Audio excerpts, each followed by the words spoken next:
à toutes et à tous, bienvenue dans cette nouvelle vidéo qui porte sur le bilan, ce fameux document de synthèse du document de gestion. Il est à noter qu'on retrouve trois documents de synthèse dans le document de gestion, qu'il s'agisse de l'annexe, du compte de résultat ou encore du bilan que l'on va étudier aujourd'hui. Alors avant d'aller plus loin, juste pour vous expliquer, bien souvent la comptabilité c'est quelque chose qui semble compliqué. En réalité, vous verrez, c'est une question de logique tout simplement qui ne nécessite pas de grandes compétences particulières. Mais il est souvent dit que la comptabilité est difficile à comprendre parce qu'il y a des chiffres partout et c'est peu compréhensible. À l'image de cette image qui est incrustée derrière moi dans le tableau, qui est issue du film Matrix et qui en réalité est une image de paysage avec des personnes et des constructions. Or, nous ne sommes pas en mesure d'apprécier ces différentes composantes de l'image. Dans cette fiction, nous avons des personnes qui sont en mesure de décrypter ce qu'ils ont sous les yeux. Et ben, j'ai envie en fait de vous dire que pour la comptabilité, c'est un peu la même chose. Il faut les prérequis pour pouvoir décrypter les différents chiffres et vous verrez que vous serez en mesure de comprendre l'image d'une exploitation agricole, notamment par le biais d'un bilan, de dire si les investissements sont récents, de dire s'il y a beaucoup de stocks de céréales par exemple, ou s'il y a beaucoup d'animaux sur l'exploitation. Et vous serez en mesure aussi d'apprécier la santé financière de l'entreprise, que ce soit par rapport à la trésorerie ou par rapport à l'endettement. Alors revenons à notre bilan.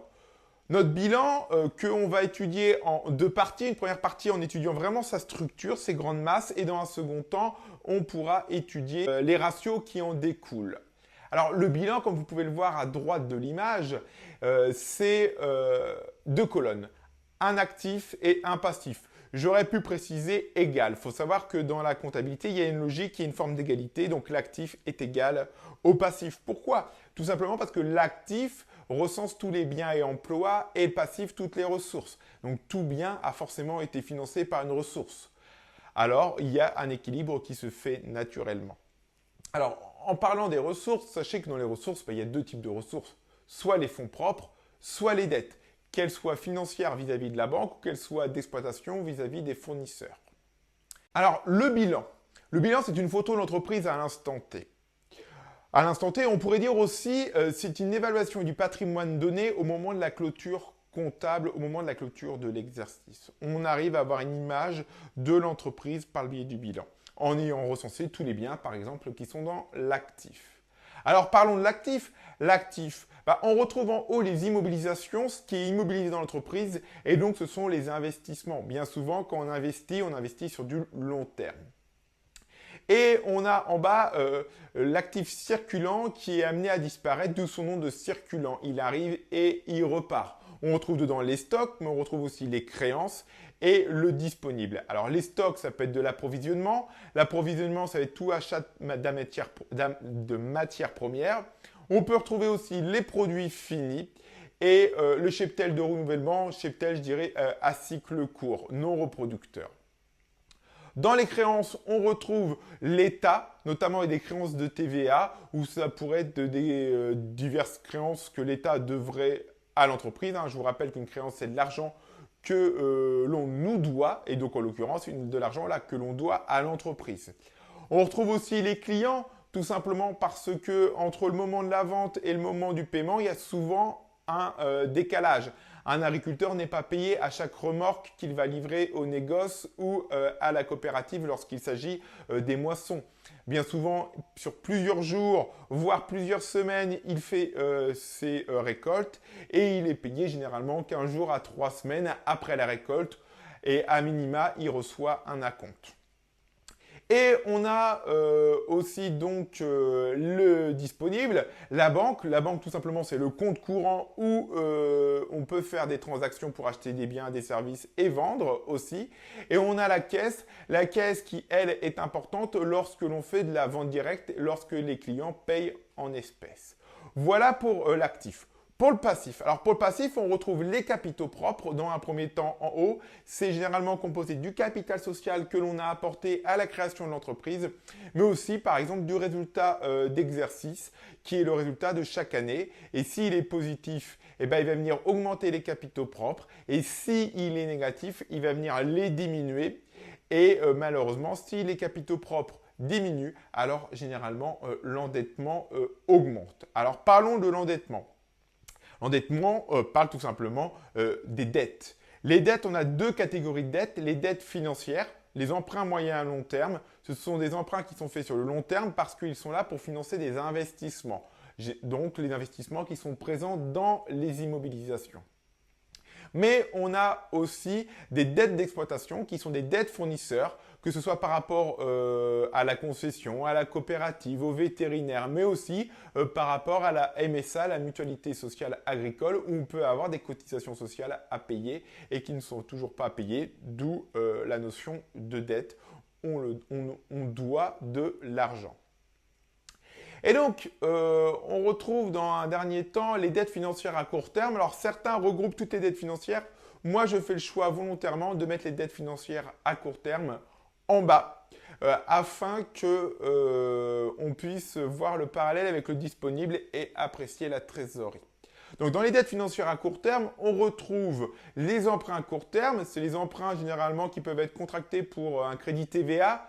Je fais un investissement de 100 000 euros.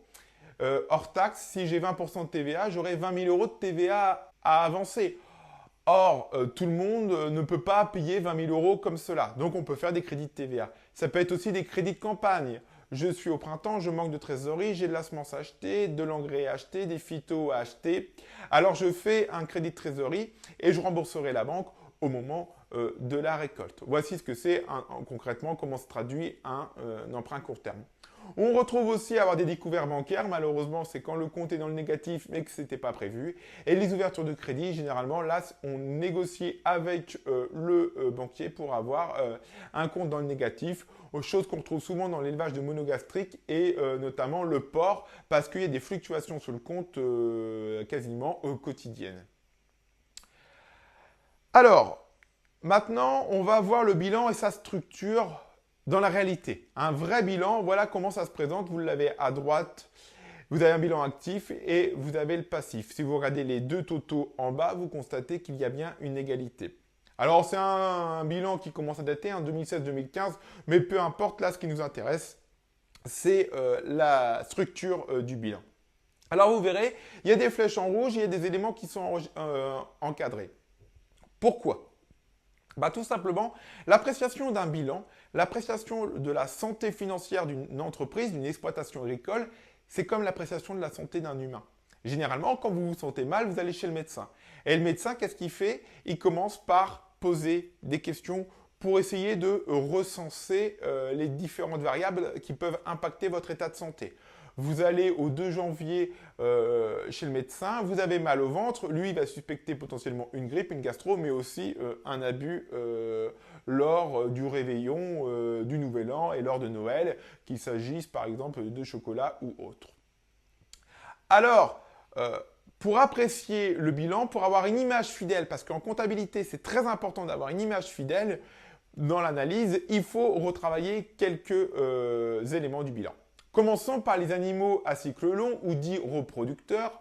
Ça correspond concrètement aux vaches laitières par exemple ou aux vaches allaitantes. Ce sont des animaux qui sont là sur l'entreprise pendant plusieurs années. Prenons une vache laitière qui vèle à 24-26 mois. Cette vache déjà elle est présente 2 ans dans l'exploitation sans produire. Ça veut dire qu'elle va nous coûter, on va l'entretenir quotidiennement pendant 2 ans alors qu'elle ne produit rien. Et donc, on voit bien que lorsqu'on élève des animaux, on investit dedans. Donc, si on veut une image fidèle du cheptel reproducteur dit à cycle long, dans ces cas-là, on le remonte dans les immobilisations parce que c'est considéré comme des investissements. Alors, certains le font. Certains remontent les animaux à cycle long dans l'actif immobilisé, d'autres non. Donc, voilà pourquoi je le précise. Nous avons les charges constatées d'avance. Les charges constatées d'avance, comme son nom l'indique, c'est des charges que l'on a constatées à l'avance, donc on nous doit un bien ou un service. Et donc, compte tenu que l'on nous doit quelque chose, en toute logique, on fait le choix de remonter les charges constatées d'avance dans les créances. Prenons un exemple un peu farfelu. Je suis éleveur de porcs, j'ai une cour devant ma porcherie, je n'ai pas le temps de l'entretenir. À ce moment-là, je fais appel à un ami paysagiste qui va me faire un contrat de septembre à septembre. Je paye une fois au début et lui doit venir tous les mois pour entretenir ma cour d'exploitation. Il s'avère qu'au 31 décembre, je clôture. Alors, j'aurai une charge réelle de septembre à décembre. Mais de décembre à septembre, du moins de janvier à septembre, j'aurai déjà payé. Le prestataire me devra un service qui est l'entretien de ma cour. Donc, j'aurai une charge constatée d'avance. Donc voilà un exemple de charge constatée d'avance. On fait le choix de remonter les charges constatées d'avance dans les créances, parce qu'une créance, c'est lorsque l'on nous doit de l'argent. Et donc en réalité, là, lorsque l'on nous doit quelque chose. On regroupe tout ensemble. Maintenant, on va s'attarder au passif, aux ressources. Alors, la chose essentielle à remonter, et j'ai tendance à dire qu'aujourd'hui, avec des GAEC entre tiers, cette interprétation est à nuancer. Pourquoi? Parce que les comptes associés, en réalité, ce sont des dettes exigibles à court terme. Là, lorsque vous regardez à droite, vous êtes à peu près à 46 000 euros de comptes associés. Cette somme peut être due à tout moment à l'associé ou aux associés s'ils sont plusieurs. Cette somme résulte en fait de résultats d'exercice non prélevés par les associés. C'est le bénéfice qui résulte de leur travail et de leur investissement. Et donc, cette somme est due aux associés. Mais généralement, les agriculteurs, méfiants par rapport aux conjonctures instables, font le choix de laisser de l'argent dans l'entreprise pour pouvoir faire de la trésorerie. À ce moment-là, cette somme n'est pas prélevée et reste dans l'entreprise. Mais en réalité, c'est comme s'ils apportaient de l'argent dans l'entreprise pour le bon fonctionnement de l'entreprise. Donc, ce sont des fonds propres indirectement. Voilà pourquoi on remonte les comptes associés dans les capitaux propres. Alors, pourquoi je disais qu'entre tiers, c'est particulier? Parce que lorsqu'il n'y a pas d'histoire de famille, généralement, la séparation est plus rapide et on se pose moins de questions. Et donc, un associé qui part peut demander à recevoir sa part de compte associé très rapidement. Alors là, 46 000 euros, ça peut être jouable relativement facilement, si je puis m'exprimer ainsi. Mais lorsque vous avez 100 000, 300 000, 400 000, et j'ai vu une fois 900 000 euros de compte associé, là, ça peut bloquer. Généralement, ça se traduit par des emprunts moyen et long terme pour financer ce compte associé. Mais c'est de l'argent directement que l'on met dans le vide parce qu'avec ça, on ne finance pas d'investissement. Voilà, donc je reconnais que le compte associé, c'est quelque chose de compliqué, mais il faut le savoir, on le remonte dans les capitaux propres. Et je vous ai encadré donc les emprunts à moyen et long terme, les dettes financières à court terme et les dettes d'exploitation pour que vous puissiez faire après les grandes masses comme nous l'avons vu précédemment. Voilà, alors sachez que les emprunts à moyen et long terme, généralement, c'est les trois lignes qui suivent les capitaux propres. Après, on a les dettes financières à court terme qui sont généralement les trois lignes suivantes. Et le reste, le bas du passif, ça correspond aux dettes d'exploitation.